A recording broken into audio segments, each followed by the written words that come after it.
కళకళలాడుతోంది. ఇప్పుడు కానీ మన మధ్యలో తలదూరిస్తే అయిపోతాం. కావాలంటే ఒక పని చేస్తా. ఇప్పటి వరకు ఎన్నోసార్లు ఇన్స్పెక్షన్ వాయిదా వేశాను. నీకోసం 10 రోజులు వాయిదా వేస్తాను. ఈలోపు ఆ ఊళ్ళో పంటలు పండవని ప్రూవ్ చేయి. ప్రాజెక్టు గురించి పై వాళ్ళతో నేను మాట్లాడతాను.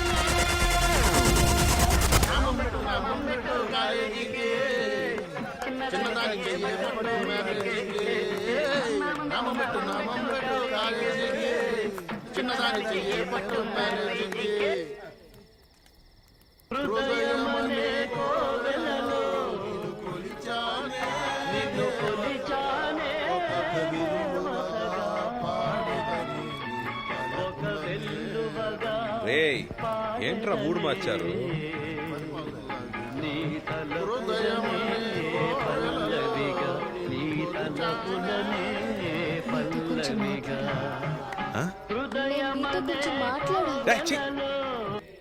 నామం పెట్టు కాలేజీకి సూపర్ చిన్నదాన్ని